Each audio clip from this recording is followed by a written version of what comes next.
gentlemen, is to get me answers based on your abilities and experience. Captain StarLog, March 17th, 2017. Welcome back, everybody. Captain Foley here, as always. I'm making this Captain's Log late at night on Thursday, so hopefully it'll be uploaded and ready for you guys on time on Friday. If not, it might be a little bit later in the day, but we're not going to know that until it's released. So I just wanted to get that out there. Well, it's currently 12:30. It's fine. I'm usually up till like 3:30, 4 o'clock anyway, most days. So I just wanted to address a few things today. First of all, there's been a lot of confusion regarding our mission briefings, especially for Fleet Yards. And I understand the Fleet Yards people that watch those videos, the Fleet Yards members, aren't necessarily Trekyards fans. They aren't really necessarily used to the Trekyards mission briefing format. Samuel does a good job in each of the Trekyards mission briefings, saying at the beginning that's just a relaxed discussion show where we just take a look at a ship, and I don't really say that in the Fleet Yards mission briefings, and I really need to start because the last one we did, the Jupiter 2 from Lost in Space, I knew is a fan favorite of a lot of people, and we didn't know much about it because Samuel and myself never really watched the show. But our point of a mission briefing is to basically look at a ship, and as we explained in our Q&A from Mission Canada yesterday that we released, we look at it this way. We're on the bridge, we get a sensor reading of a ship as we're warping into a system. It's on the very far reaches of our sensors. We get a little outline of the ship around a planet, kind of get a zoomed in picture of it, you know, can't really get much in the way of sensor readings because it's too far away. So call myself and the commander down to the conference room, the briefing room, and we chat and go, look, based on the silhouette of this ship, it looks like it's got this. Looks like it's got this feature. What do you think we're getting into here? This is an unknown alien ship, or a Romulan design we've never seen before, let's say. And you know, it's discussing our options at that point. We don't have a detailed analysis. We're not close enough to get, you know, really focused and detailed sensor scans of the ship. So, you know, we look at it that we're actually trying to figure out, using our experience and our knowledge on the Star Trek universe and all the, you know, technology that we know exists, we're trying to get that kind of feel for what's going on. It's a discussion. And that's what the mission briefings are. We don't go into them fully researching the ship, knowing all the stats and figures. Occasionally, if we don't know a lot about the ship, we will have a wiki page up, perhaps. Not with Star Trek ships. Star Trek ships, we definitely go in cold, no wiki page or anything. Fleet Yards, we do pull up wiki pages if necessary to kind of just hit a few points for the fans. But the Jupiter 2 really blew up. A lot of people are saying, well, at least watch the show. Well, that's not the point of our mission briefings. We just want to get those ships out there to the fans that like them. A lot of people are saying you confused canon facts with fan-made facts and fan-made schematics and stuff. That's cool. That's what the show is about. Us learning about the ship and kind of giving our feedback on the information that we know based on whatever sci-fi universe it is that we're looking at, which might not be a lot. But we try to apply our knowledge base into that. As Kirk himself said in a scene from The Naked Time, the purpose of a briefing, gentlemen, is to get me answers based on your abilities and experience. I'll play the clip right now for you in case you don't believe me. The purpose of a briefing, gentlemen, is to get me answers based on your abilities and experience. So there you have it, guys. Kirk's own words. He wants answers based on his staff's knowledge, abilities, and experience. Or just abilities and experience in this case. So not everybody has the answers. Everybody has their own field that they're particularly good in or know a lot about. And the briefing is just that. It's to get everybody together and kind of knock ideas around, get a sense of what we're running into. And then as the situation progresses, we learn more information, more facts. We get some computer, we could get the computer working on the problem, running the sensor scans through it and detailing everything that's available knowledge-wise. That's a full episode of Trekyards where we do complete research. We look at every bit of information we can find. And one of the most important things about the mission briefings is to get your feedback as well. A lot of people have heard facts about ships over the years, you know, things that they've known from watching the show and being a huge fan of the show, or having a technical manual that was made in the 70s that nobody knows about, or something, and that we might not have access to, is to put that information in the comments. And then when we do the full episode on the ship in the future, the full detailed analysis, as it were, and not a briefing just discussing the design or the ship, then we use that information in conjunction with all the research that we do to include in the episode. So it's your way of contributing to a Trekyards episode, or getting a piece of information that you know that you want to share with everybody out there to the world. So that's what that is. And we've had this issue since mission briefings started. You know, this episode wasn't very good, guys. You really didn't do your homework. Well, no, we didn't, because it's a mission briefing. The whole purpose of our mission briefings, either Fleet Yards or Trekyards, is to just go in cold, look at the ship based on our knowledge. The Star Trek ones don't really run into that too often, those kind of comments, because people get what we're doing. And we know enough about the Star Trek universe that we can apply what we know to the ship, based on how many torpedo ports it has, or how many phaser emitters we can see, the size of the nacelles, where they're positioned. We speculate on whether it can separate, you know, things like that. Fleet Yards is a little different, because a lot of these old sci-fi shows like Lost in Space or like Buck Rogers didn't put a lot of thought into the technical aspects of the ship. So we don't really have a lot of information to go on based on just our wiki pages and stuff. So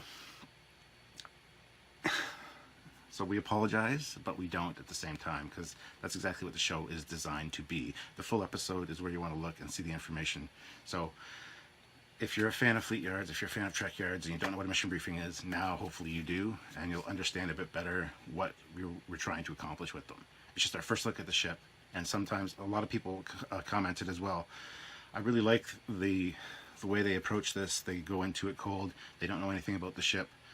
And it's nice to hear their first thoughts and their discussion on it without knowing anything about the ship. A lot of people have said, call in an expert on the ship to get a third-party view. Well, that kind of defeats the purpose of a mission briefing. In a way, it would be doing just that, just what Kirk did. I want to, you know, your abilities and expertise, I want to talk to you about it. But that would be a Fleet Yards podcast on the ship. That would be a Fleet Yards full episode with a guest star, a designer, or somebody that's really knows the ship, which is what we're going to do for full episodes and things. We might branch off and do another kind of Fleet Yards show where we just have a general discussion about a particular ship that we might not know a lot about. That might be something to consider, but it won't be the mission briefing standard going forward. The mission briefing is just the commander and myself talking about a ship and trying to ascertain, you know, what certain things could be, why it's a certain way, why it looks a certain way, why it acts a certain way. Sometimes we have knowledge of the franchise, either from watching it as a kid, or we're big fans of it ourselves, aside from our Star Trek fandom. And sometimes we don't know anything about it, but it's a fan favorite. That one was actually requested by one of our viewers for the Indiegogo campaign. He wanted us to look at it. We do offer, during the Indiegogo campaigns, to get a full episode done on a ship, or a mission briefing done on a ship. And we explain what each one is. So if you want to donate for a full episode, that's cool. We still got to get our Patreon goals up to the full level to release full Fleet Yards episodes on a regular basis, because they are time consuming to do, and it takes time away from our regular lives and stuff. But anyway, guys, that's where we stand on that. So usually we touch on ships that we know a little bit about. Either Samuel knows them from games and I don't know anything about them, or I know about a show from the 80s or something that Samuel doesn't know anything about. So at least one of us goes in with knowledge. Lost in Space was an exception, because sure, we had seen the remake of the movie. I had seen a few episodes. Samuel hasn't seen 1 second of the show. So we had the wiki page up. I read some facts on it, and I'm like, oh, reading facts from wiki pages isn't enough. Well, you can't make everybody happy. You can't make anybody happy, apparently, sometimes. That's what we found out. But we do have fans that are coming to our defense in the comments, and we appreciate that. But anyway, that's enough on the mission briefing thing. The main purpose of today's Captain's Log was I put a Q&A post on the Trekyards page. If you guys had any questions for me, to shoot them out and ask, and I would address them. So I'm going to go through and I'm going to read some of those, well, try to get all of them in this Captain's Log, and hopefully not make it too long. So here we go. Well, the first one is from Chris Kostick. Okay, Captain, what do you do for a living? What do you do for a living that leaves you with a schedule flexible enough to do all the Trekyards goodness? I saw it said private investigator, but what does that include? And then Todd Mallet says, I concur. There seems to be some mystery about what our good captain does when he's not throwing us red shirts to the wolves. Well, yes, you did read that right. I am a private investigator. I'm not really, I don't do a lot of full-time work now. It's more contractual stuff. And really, lately, I've just been kind of a consultant because I don't really enjoy it. I don't want to continue doing it. I've actually taken a lot of time off lately for personal reasons we won't get into here. I don't like talking about my job. You know, I could tell you all the details. I could go into that. I could tell you, but then I'd have to kill you, kind of thing. I used to do like personal injury and that kind of stuff, and family and divorces and things like that. But that was way back, like 20 years ago. And then I just moved on to insurance stuff, and then eventually identity theft, fraud, things like that. So that's kind of what it is. So I accept my own contracts if I get them. There's a few companies that are around the area that need people in specific spots or whatever. But yeah, I don't really do anything regarding that anymore. So that kind of sums it up. When I do work, I don't really like to talk about it because I don't enjoy it. So that's what it is. Nothing exciting. I grew up watching Magnum PI. I don't get to carry a gun. I don't drive a red Ferrari. I don't live on an estate. So I always wanted to be a private investigator, became one, and then it's like, where do I go from here? And then Trekyards reared its pretty little head, and here I am doing all this for you guys and showing you all my great stuff and, researching things for you. So that's that question in a nutshell. The next question is from Jack Elmlinger. What is a day in the life of Captain Stuart Foley like, other than making videos about cleaning shelves and showing us your awesome models? Usually involves my wife going to work, kids going to school, me sleeping in a little bit, because like I said, I stay up late. Getting up, having coffee, having something to eat, maybe. I usually don't eat until supper time. I know it's a bad habit, but occasionally I'll have a bagel or a breakfast sandwich or something in the morning. But I'll have a coffee, come downstairs. If I'm doing anything regarding the investigation work, I'll get that out of the way. Or I'll hammer out a script, research a show, film with Samuel for a few hours. Email all of our guests, arrange guest filming sessions, and try to get new guests on the show. Handle all of the Facebook publicity for Trekyards, things like that. So then the kids come home from school. I usually go upstairs. I'm done everything by 3, 4 o'clock, 5 o'clock sometimes, depending on the day. Go upstairs, watch some TV, usually Star Trek, because Space Channel has TOS, TNG, Voyager on. I usually make supper during Voyager, feed the kids. Sylvia comes home. It's a typical day when Sylvia's working. So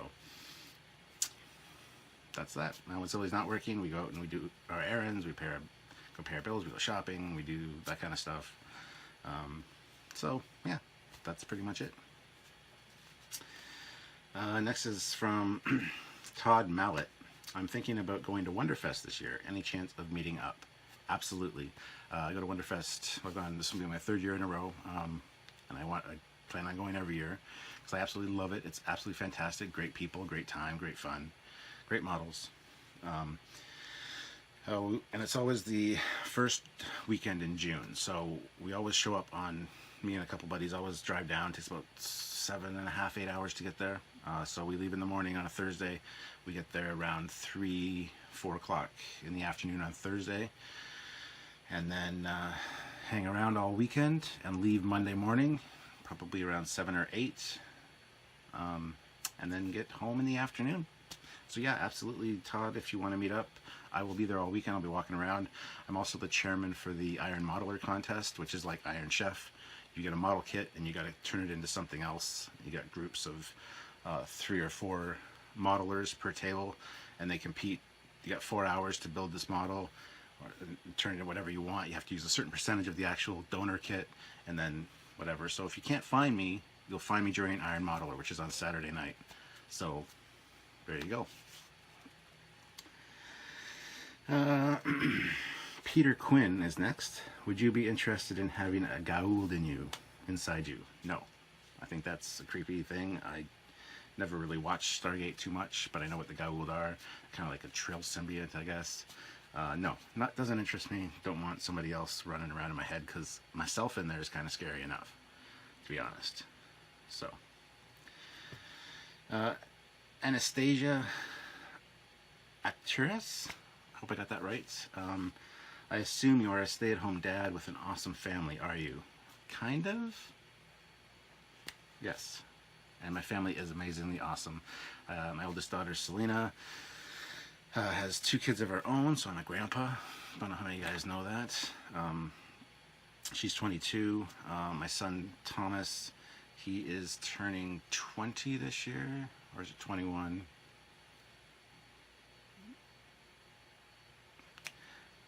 Yeah, I don't even know how old my son is. How bad is that? I'll be able to tell, because Cassie, she just turned 17, because her birthday is January 4th, and she was born in 2000, so she's always whatever year it is, that's how old she is.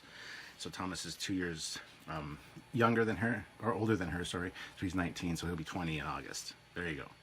And we also have Christian, who is, he just turned 12. So yeah, those are the kids, and 3 of them live with me. So, Selena is out on her own, like I said, with her 2 kids. But yeah, there you go. And there's a second part to this question. And would you ever come to the UK for a Star Trek convention? A UK convention would be affordable for me and my kids. I would absolutely love to come to the UK. Samuel's over there. We plan on getting me over there at some point. He's come over here a few times, so I got to get over there. And yeah, absolutely, I would love to come to a UK convention and meet up with all the UK fans. So, absolutely. Next is from Chris Kostick again. So what type of easy cheese do you prefer? Sharp, American, bacon, cheddar, or normal cheddar? Anyone that knows me knows that I'm a big fan of the easy cheese, Kraft spray cheese. We can't get it in Canada because of our regulations and laws regarding harmful products in your food. I know it's basically a really bad food to eat, but I absolutely love it. I love putting it on crackers or on a hot dog. So the answer is sharp, normal cheddar. I haven't tried the bacon, but it sounds kind of disgusting actually.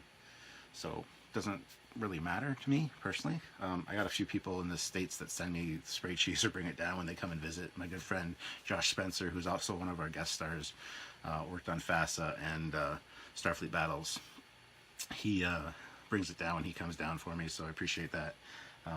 And Jay Aldridge, he wanted to send me some, but Amazon wouldn't ship it up here, so I thank you guys for feeding my addiction. I absolutely love spray cheese, and that's bad, but I know.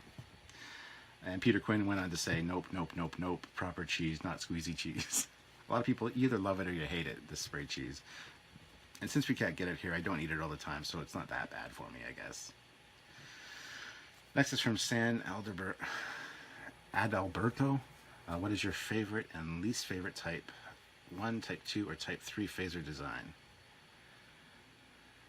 My favorite and my least favorite is the Dustbuster from Next Generation Season 1, the big ugly ass thing. My favorite would probably be this bad boy from Star Trek 3. Absolutely love this design. And then of course the other alternative is the TOS phaser. Those are my 2 favorites, without a doubt. Joel Malhazy, Malhaze. I don't know how you pronounce your last name, Joel. I apologize. Question: what is the possibility for a Portuguese captain in Starfleet? Absolutely limitless. My brother-in-law, he is Portuguese, so I understand the Portuguese food and their love for all things eating and things. So yeah, I think why not have a Portuguese captain? Absolutely. Next is Todd Mallet again. is it true that milk comes in bags up there? It is absolutely 100% true. And you guys are probably thinking, that's crazy. What does that even mean? Milk in bags, how is that a thing? Well, it's a thing. And maybe I'll show you some. Hold on a second, I'll go get some.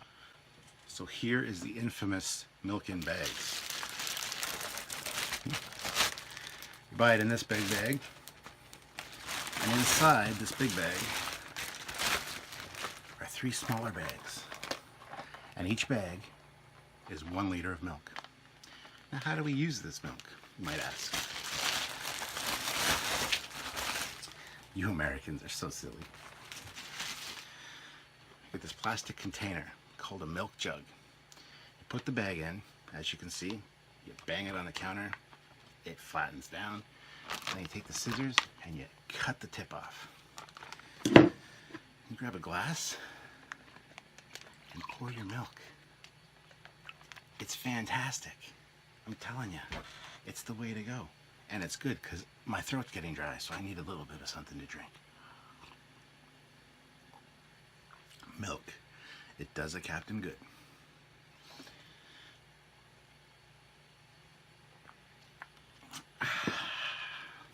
So yes, it's true. Milk in bags. Joel Malhazy, again, question 2. Considering all known Portuguese sailors in history, why is it that only Magellan had a class of ship named after him? You got all the races you got to name ships after of people. You got all the species that are in the Federation you got to name ships after. So who knows? There could be another one out there that we don't know about. Right, that's my guess. He goes on to ask another question. Question 3.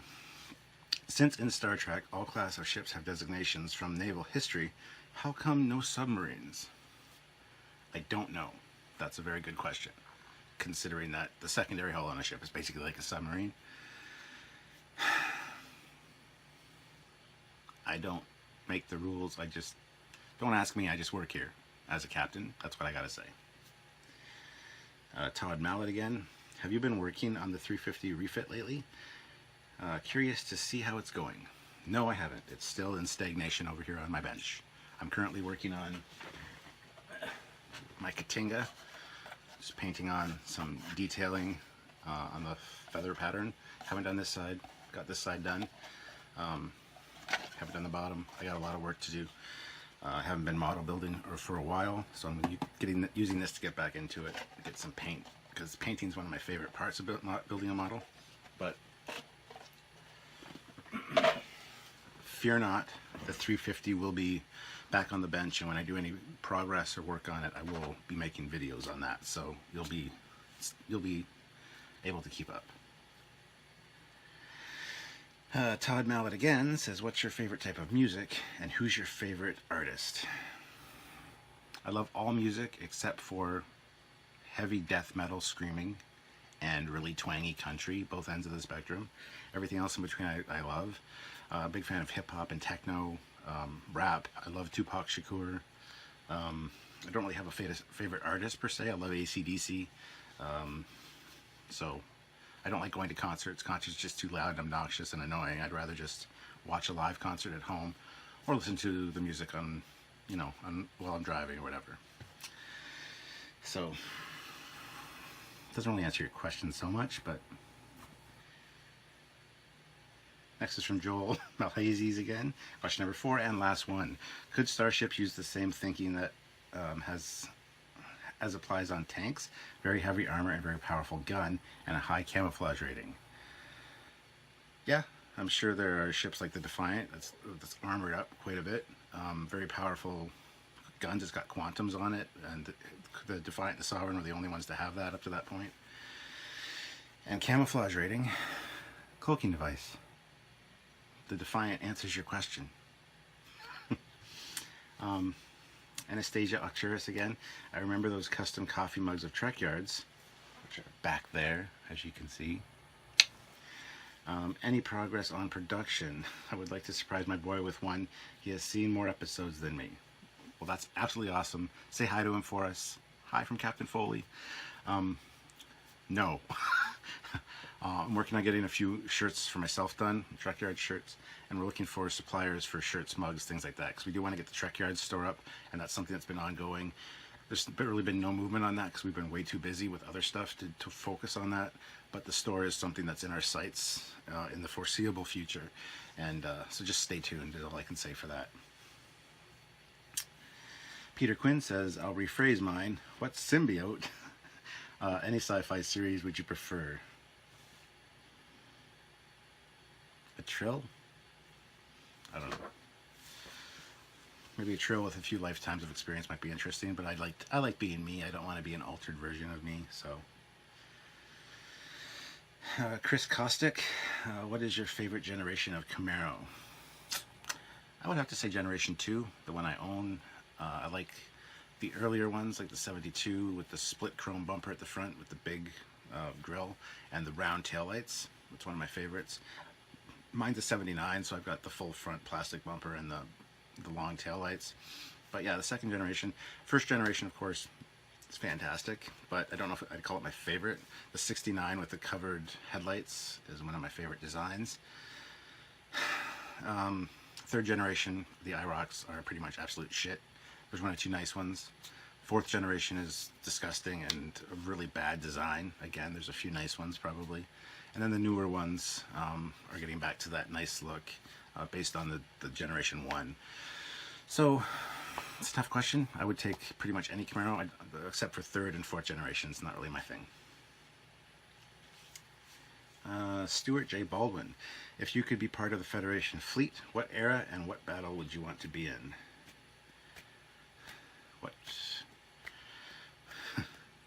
What era? Probably TNG, which surprised a lot of people because I'm a TOS fan, but TNG's got a lot more amenities, which we'll talk about later because I perused through the questions earlier, and there's a question coming up that'll kind of answer that. And what battle would I want to be in? I don't know. I don't know a lot of the famous battles. I definitely wouldn't want to be in Wolf 359, I can tell you that much. But preferably one where the Federation wins. Might be a thing. Alex Lowe, I got a good question. A three-part question regarding the Temporal Prime Directive when it comes to Voyager's timeline. Okay, during Future's End, there was a technological boom which shouldn't have happened. It was part of their history books. Why do you think that they were able to stick with this breach in history? Because it was necessary for the development of the Federation technology to be where they are. So if they would have stopped that or corrected that issue, that technological computer boom, they wouldn't exist. Well, they wouldn't be spacefaring, put it that way. After the end of that Part 2 episode, they let the Doctor keep the mobile emitter, which is a piece of 29th century technology. Again, how was that not a breach in history? Meh, that's a good question. When you got a piece of technology like that from the future, why get rid of it when it's the only one? You might as well utilize it, and especially when you got a holographic crew member that, you know, is confined and basically in prison. As long as he has to be somewhere with his holo emitters, why not use that advanced tech to actually better someone's life, even if it is an artificial life form? And in the last part involves Endgame, where Admiral Janeway was able to go back and bring Voyager home by use of the Borg Transwarp Network, which again was a breach of the Temporal Prime Directive. If the timeline ship relativity from the 28th century was correcting other instances of possible history changes, why did none of these instances that I brought up be touched? I would like the theory on this question. And then Peter Quinn says, and there's another bad day for Dolmar and Luxley, the temporal agents. That one's a good one. Me and Samuel actually have a podcast coming out on Sunday, so not tomorrow, but the day after, talking about was Endgame immoral, what Janeway did. So your answers will be there pretty much. As for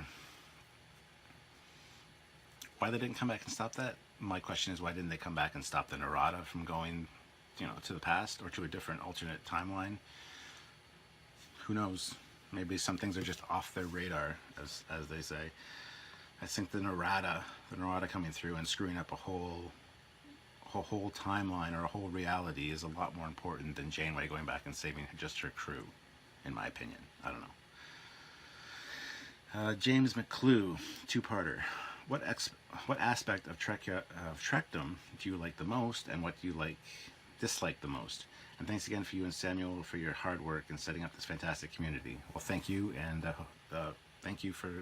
we thank you for hearing that.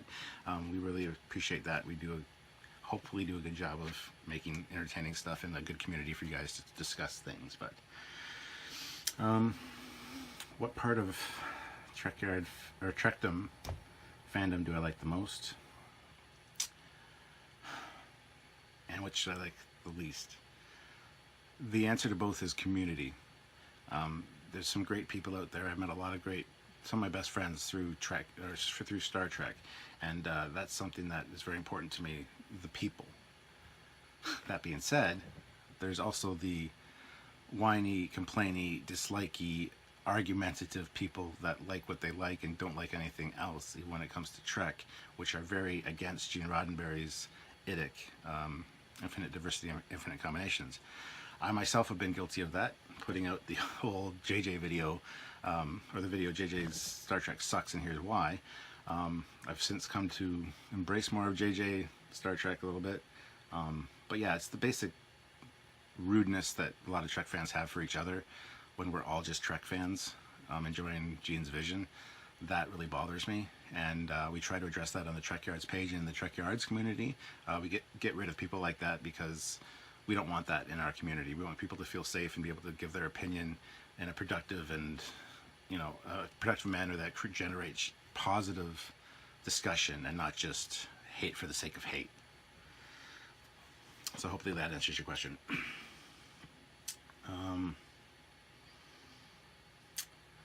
Billiam Werger, if you could create a bridge crew from the entirety of Star Trek lore, who would you pick and why? Oh my goodness. I pick Seven because she's part Borg, has a lot of technology, and she's nice to look at. I would pick Data because she's an android, very strong, doesn't get infected with any kind of diseases or things besides computer viruses and stuff, and very intelligent, very quick, very smart. I would pick Spock, of course, because he's amazing. He's Spock.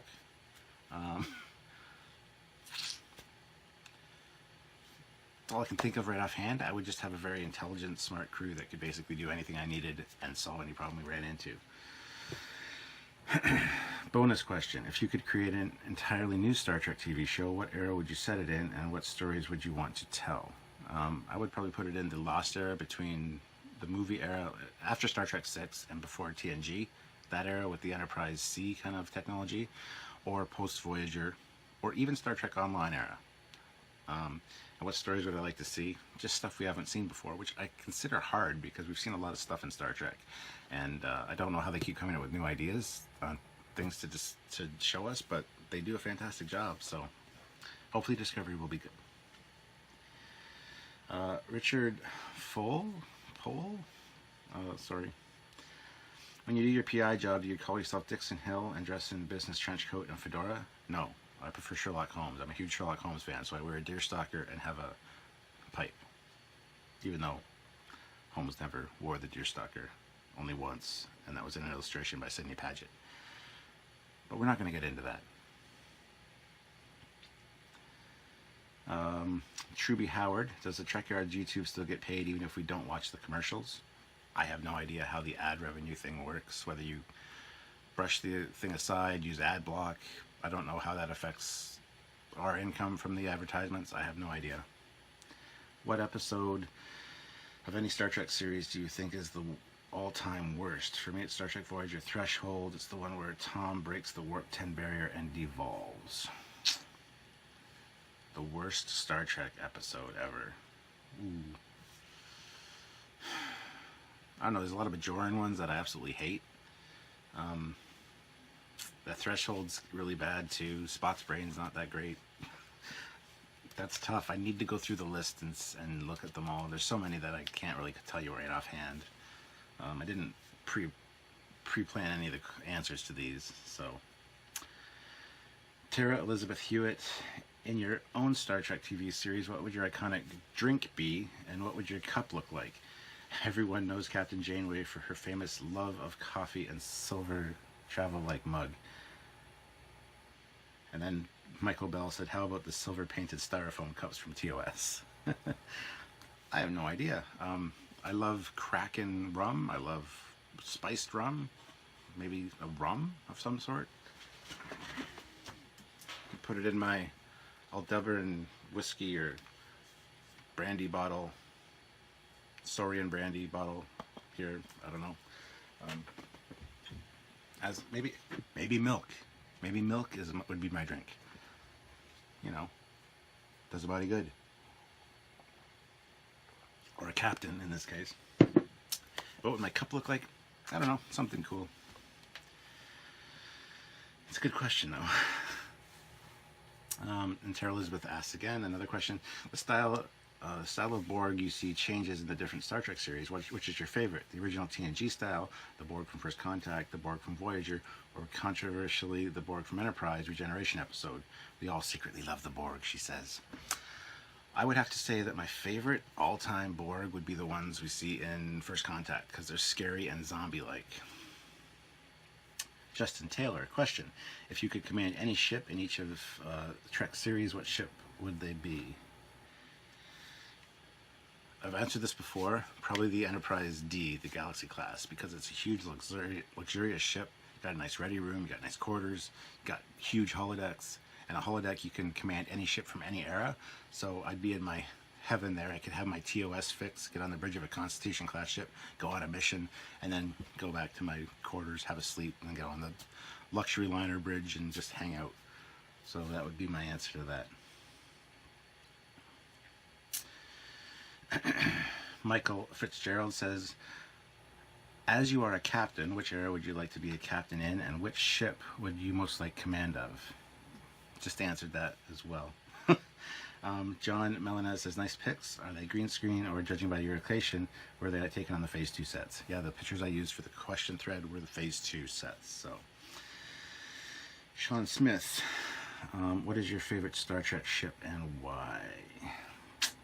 Probably the Constitution class ship or the Refit, because they are the most beautifully designed ships and the reason for Star Trek existing. John Collins, do you think we will ever get a series set after Voyager and carry the story of future Enterprises? I hope so. I have no idea. Hopefully, as discussed in another Captain's Log, maybe Discovery's an anthology series and each season will be its own era. That would be awesome. So maybe. Gareth Naylor, alternative Earth question. If every other science fiction series was the same, but there was no Star Trek, what would you be doing instead? Probably Star Wars or something. I don't know. Besides Trekyards and the friends created from it for you, how has Star Trek affected your life? I answered this in an interview recently. Somebody interviewed me for a Trek blog. I've grown up with Trek my whole life. It's made me the person I am today. A lot of collecting has gone into my Star Trek. It just made me the person I am today.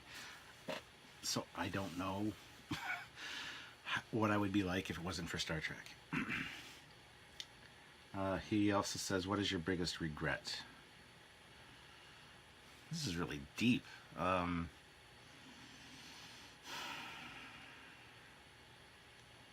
don't know. I'd have to think about that. No idea. Everything that I've done has led me to where I am right now, talking to you fine folk, and I don't know if I'd change any of it. So I don't know. That's a good question. I'd have to think about that one for a while. What was your worst mistake and how did you fix it? Again, that goes with the regret thing, I think. I'm going to skip a few of these. Sorry guys, just running a little long. Jeff Saltzman, what about personal grooming in Starfleet? Shaving in particular. Obviously Starfleet doesn't care about beards, but most are shaved. Would I replicate a straight razor and go old school, or a follicular regeneration inhibitor device? Probably the last one. Prevent the hair from growing. Absolutely. Sasha Michael Holder. Okay, Captain, if you could be any character in the Trek genre, who would it be and why? Captain Kirk, because he had the best crew, the best ship, and got all the hot ladies every episode. And Kirk Fu. all that would happen was I get my shirt ripped and a little bit of blood. Terry Duffelin, Core or Kang? I would say Core. Christopher Sprague, will you do more Star Trek Online content? Since you said it, what is your favorite cereal? Of course we'll do some more Star Trek Online content. Sorry, my furnace just kicked in case you're wondering. And my favorite cereal would probably be Fruit Loops, I would imagine. Aaron Harvey, where did you and Samuel meet? Just kidding. If you were to serve aboard a non-hero ship, not Enterprise or Voyager, etc., which would it be?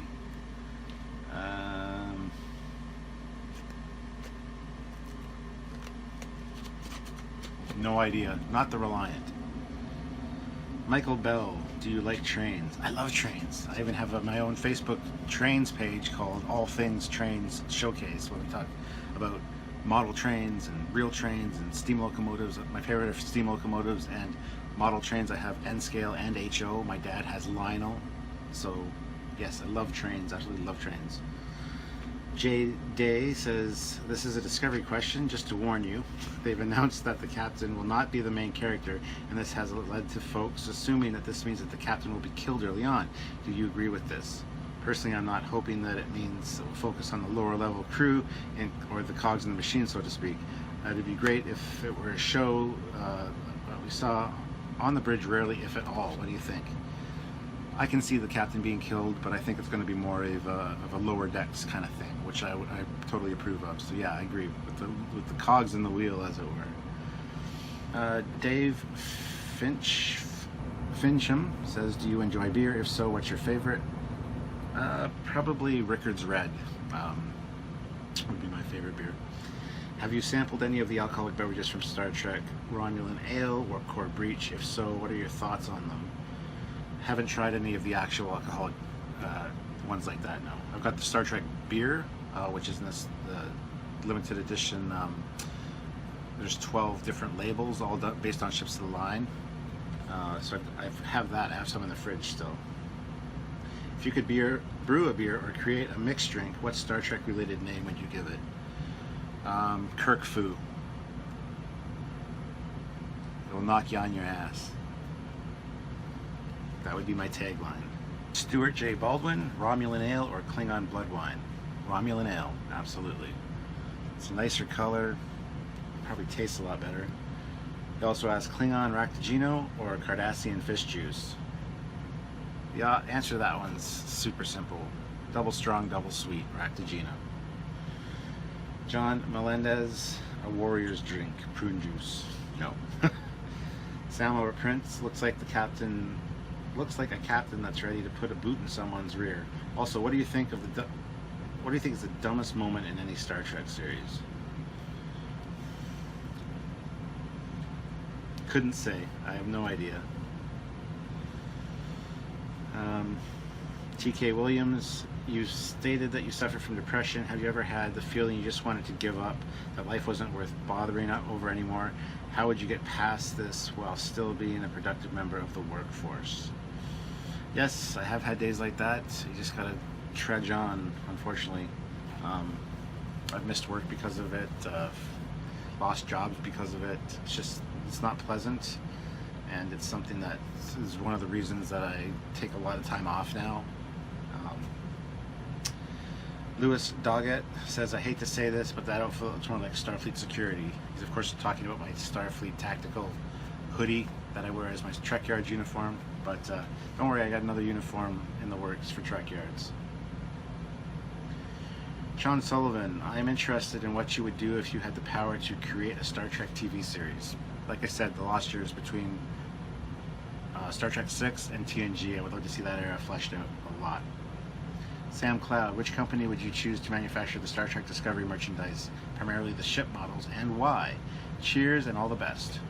Probably Diamond Select or Art Asylum, as they do some fantastic work. But as far as models go, it would have to be round 2, like that did the 350 Enterprise, TOS Enterprise and stuff. Aaron Harvey, money no object, what would you like Trekyards to evolve into? And money being the objective, what are your future plans? We just wanted to create stuff that people want to watch. I mean, money no object. I would love to see Trekyards DVDs and merchandise and things that you guys could enjoy because you're a fan of the show. What are our future plans? Just to keep trudging along, doing what we're doing, getting more guest stars lined up for you guys, going to more conventions, maybe getting behind the scenes on a new series like Discovery or something, becoming your go-to place for Star Trek information, especially ship information. Chris Walton, which is your favorite version of the iconic Starfleet Delta insignia badge? Peter Quinn says the Trekyards one. It's not quite the Delta, is it? It's a good insignia though. My favorite one would probably be the Star Trek II one, or the one from the motion picture with just the circle behind it. The one that's actually used as the banner on the side of the ship. That's the one I absolutely love. How would you feel about the Star Trek series that focused on, this is from Brian Richards, that focused on non-Starfleet ship and crew, thinking along the lines of something like Civilians, like Cassidy Yates Freighter on Deep Space Nine, or digging into something like Morn's adventures, trading and committing heists? I don't think that would really be it for me. I mean, to see the odd episode like that, absolutely, but as a series, no. We kind of got that with the fan-made Aurora, which I loved, but Joel Melhazy, again, question 5. I know I said it would be only asked 4, but this came to mind, and this is a free-for-all Treks. Who would like to see a series based on Section 31, more militarized Starfleet ships and missions? Might be interesting. Not really sure that's what Gene wanted, but I mean, a lot of Star Trek that we love isn't what Gene wanted, so I don't know. I'd watch it, of course, but Vincent Cambria, do you watch football, CFL or NFL? Neither. Not a sports fan. I'll watch the Super Bowl occasionally, not every year. Go to a friend's place, have some food, just chat with them. Not a sports fan. Don't understand them, don't care to. Mark Lafort, behind the scenes of Trekyards. Who are you, Stuart? What do you do besides Trekyards? Do you have a family, and how are they with the obvious Trek obsession? Not that there's anything wrong with that. Do they enjoy it too, or do they stay out of it? What brought you to Trek? First episode you ever saw? Favorite captain? Oh my god. Wow. My family just accepts it. My kids aren't really into Star Trek at all. Sylvia, my wife, is as huge Star Trek fan as I am, but she's more TNG and Voyager, Deep Space Nine. That's more her thing. She's a pro at naming the episode within like the first 20 seconds, pretty much, of any episode. So it's like two crack addicts living together. We got a lot of Star Trek stuff. We feed off each other. What brought you to Trek? I was born into it. My brother loved it, and I just grew up with it. First episode you ever saw? Absolutely no idea. Favorite captain? Kirk. Favorite ship? TOS or refit? Favorite series and why? Deep Space Nine, because it's really intense, great storytelling, awesome captain, awesome characters, nitty gritty, dark and dirty Star Trek. What inspired you to start Trekyards, and how did you and Samuel Calkins meet? Inquiring minds want to know. We met. We've gone through this story before. I had a YouTube channel where I did model builds and movie reviews. Samuel was watching one of my movie reviews while he was editing something. I mentioned it was my birthday coming up, so he made me an intro for my channel that said Captain Foley, and we got talking. He made me a few more intros, which you guys see at the beginning of the captain's logs and things like that. And we both found out we love ships, and we wanted to do a show that we would want to watch ourselves based on ships, learning about ships and tech and things like that, and that's how Trekyards came to be. So there you go. Hopefully inquiring minds have been satiated. Chris White, what did it feel like sitting in the captain's chair when you and Samuel went to New York? Felt absolutely awesome. Got some great pictures of me. I love it. It's like I'm at home. This is where I need to be. Love it. Michael Ball, have you ever felt awkward admitting you're a Star Trek fan to people you meet at work, social gatherings? Used to, not anymore. Now I'm Captain Foley, through and through. Obviously, Facebook, YouTube, etc. are great ways to share your life with like-minded people, but I've always felt uncomfortable talking to people about it unless they bring it up. It might be a UK thing, but I'm sure it happens in Canada. It used to when I was younger. I never told anybody at school that I liked Star Trek because, you know, that was the nerds. That's when nerds were a bad thing back then. Now the nerds rule the world, and I have no problem telling people I love Star Trek. I go out and wear my tactical hoodie which says Starfleet on it with my Trekyards badge out in public to do my daily thing. I don't care. I'm Captain Foley, for Christ's sake.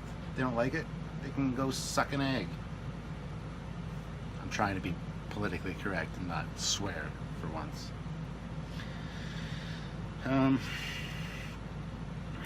Michael Bell says, have you ever spocked a fiver? No, I have not. And you can't with the new fives because they're like a plastic polymer, so you can't really do it. But no, what he's referring to, our $5 bill, the last generation of bills, just a few years ago, had their paper, and they had John A. McDonald in kind of a side profile. You could draw Spock here on him, change his hairline, and add a little delta to his collar, and he looked exactly like Spock. So that's what Spocking a fiver. Look it up. Spocking a fiver, or look up Canadian Spock $5 bill on Google. You'll see pictures of them, or I'll just show one here. Jeremy Roberts, what is your earliest Star Trek memory? The mural that my brother Steve had painted on one whole wall of his bedroom had an Enterprise, had a Romulan bird of prey, a Klingon ship, a planet landscape, some planets. No pictures of it exist, unfortunately, but it was amazing. Sorry, I apologize. You can hear water running. That's because I'm in my basement, and my daughter just got home. It's 1 o'clock. She was out with her boyfriend, and yeah. So that was the toilet flushing upstairs. I apologize. And you hear the furnace. This is real life, folks. This is Trekyards unscripted. Usually all these things are filtered out. Sometimes you'll hear water in one of the videos. That's why. But yeah. Ron Phillips, where did you first meet your wife, and how did your human adventure with her begin? Met her at work when I worked at a call center. I worked technical support for Hewlett-Packard computers, and she did as well. And then went from there. We just started being friends, realized we both liked Star Trek, started hanging out. I had no interest or no, I just got out of a relationship, wasn't looking for anything, and just blossomed, and I'm the happiest I've ever been now. Going on like 8 years now, so. Vincent Cambria, which sci-fi series, old or new, do you think is most accurate with sci-fi involved in space travel? Probably The Expanse right now, or Discovery, no, not Discovery, Space, 2001, A Space Odyssey, something like that, I think would be the most realistic. Paul Chavez, what is your favorite cereal? What is your favorite cereal? Fruit Loops, as I said before. Peter Quinn, Snap, Crackle, and Spock, of course. Aaron Harvey says, nah, Tribbles and Bits. 3 more questions, guys. Sorry it's been a long one, but hopefully you guys are enjoying it and learning a few things about your captain. Nothing you can use against me, hopefully, in the future, but yeah. Scott Clark, if you could make 2 alien species mate to create a new hybrid species, what would you create and why? Ooh, that's interesting. Probably a Cardassian and a Hirogen hunter, because I think that'd be a ruthless race of people. Plus they'd look really cool, I think. Patrick Stevens, if you could create a unique TOS era bridge, would you? Absolutely. I've created the Foley class Dreadnought. I would love to create a bridge for that as well. Probably have 2 turbo lifts, I would imagine, instead of just the one. Maybe a few altered things on the bridge, I don't know. But yeah, absolutely I would consider building one, or not building one, designing one. Building one. I always wanted to build a TOS replica bridge in my basement. That was always my goal my whole life. I wanted to buy a house big enough, have one room just be the bridge, TOS bridge. James Colley, he actually did it. I still haven't done it. Maybe one day, who knows? Once the kids move out, I can reappropriate some of their rooms, move my office upstairs, redo the basement, maybe have enough room to put in a bridge set. Who knows? We'll see. Vincent S. Cambria, what are some of your favorite sci-fi novels or series of novels, or even non-Star Trek or science fiction novels? I don't do a lot of reading. I really want to. I've got a ton of books, a ton of novels, a ton of hardback books. I got book collections coming out the wazoo. I got bookcases full of books. I got books everywhere. I just love Star Trek novels. I absolutely love them. I love coffee table books about shows like Transformers and He-Man and things that I grew up with. The history of Star Wars. I don't know. I love behind the scenes books. I love behind the scenes things on DVDs and movies and documentaries about things. I just love the behind the scenes aspect of things. So I would say my favorite Star Trek series of books would probably be the Vanguard series, to be honest. The Vanguard Station, those series of books are absolutely amazing. So that's what I would say about that. So anyway, guys, that's it for this Captain's Log. It's been a long one, but hopefully it's been a good one. Sorry for taking up so much of your time. Hopefully I got to your question. I tried to read them all.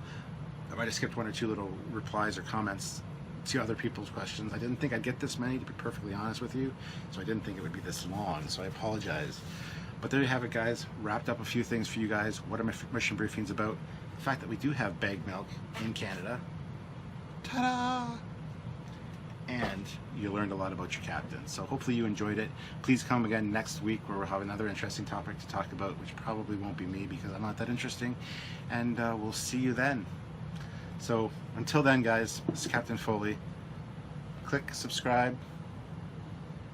Subscribe. I don't know where I'm going to put it. Subscribe to my Trekyards channel, which you probably are a member of, and also my personal YouTube channel as well. You know, I'd really appreciate that because I want to diversify and get a few things on there that aren't Trekyards related. And also click on another video up here. Till then, this is Captain Foley signing off. Live long and prosper, guys. Bye-bye. Just turned off the upper light to kind of get ready for editing this together and realized I should have done the whole thing like this. Trekyards after hours with a few lights off.